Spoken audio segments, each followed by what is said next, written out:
অনেকেই আমাদের কাছে প্রোস্টেট বায়োপসি সম্পর্কে জানতে চান। আসলে প্রোস্টেটের সমস্যা হলে যখন রোগীরা নিয়ে আসে বা একটা বয়স্ক পুরুষ আসে, আমাদের ক্ষেত্রে যেমন বিদেশে অনেক সময় আমরা সিরাম পিএসএ টেস্ট করা হয় যে তার প্রস্রাবের উপসর্গগুলো থাকলে serum prostate specific antigen test করে যদি দেখা যায় যে এই হরমোনটা 4-এর বেশি, 4 ন্যানোগ্রাম পার এমএল এর বেশি, তখন আমরা তার উপসর্গ দেখে আমরা পায়ুপথে একটা আঙ্গুল দিয়ে দেখি যে তার প্রোস্টেট গ্ল্যান্ডটা কতটুকু বড় হয়েছে এবং তার মধ্যে কোনো চাকা বোঝা যায় কিনা।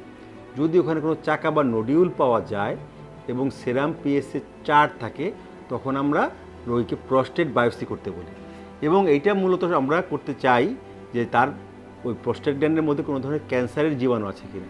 তার আগে আমরা অনেক সময় মাল্টি প্যারামেট্রিক এমআরআই করে আমরা পাইরেট স্কোর করে দেখতে পারি যে কোনো ধরনের প্রোস্টেট ক্যান্সার সম্ভাবনা কতটুকু। কিন্তু অবশ্যই এই রোগ ধরার জন্য এবং রোগটা নিশ্চিত হওয়ার জন্য প্রোস্টেট বায়োপসি করতে হবে। তো প্রোস্টেট বায়োপসি সম্বন্ধে কয়েকটা কথা জানতে হবে যে এটা করার আগে অবশ্যই রোগী কোনো ক্লোপিডোগ্রেল বা অ্যাসপিরিন জাতীয় ওষুধ খেলে সেটা বন্ধ করতে হবে। তার কোনো পাইলস বা অন্য কোনো সমস্যা হলে সেটাও সতর্কতার সাথে ডিল করতে হবে এবং দেখতে হবে, এবং অ্যানাল স্টেনোসিস সেটা দেখতে হবে।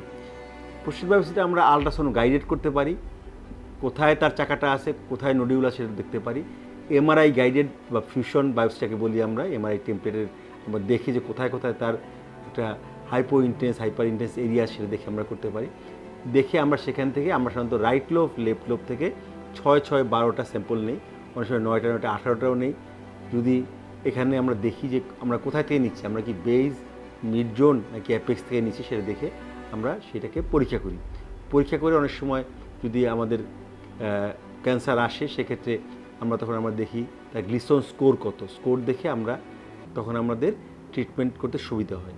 কাজেই প্রোস্টেট ক্যান্সার ডায়াগনোস করার জন্য আমাদের নিশ্চিত পরীক্ষা হচ্ছে প্রোস্টেট বায়োপসি। প্রোস্টেট বায়োপসি ভয় পাওয়ার কিছু নেই, এটা খুবই সাধারণ একটা অপারেশন বা বায়োপসি নেওয়া, এবং এটা ইউরোলজিস্টরা করে থাকেন।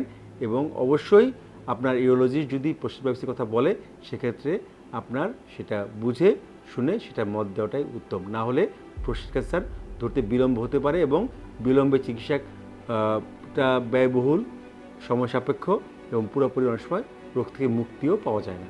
কাজেই সময় থাকতেই ইউরোলজির শরণাপন্ন হওয়া প্রয়োজন। ধন্যবাদ।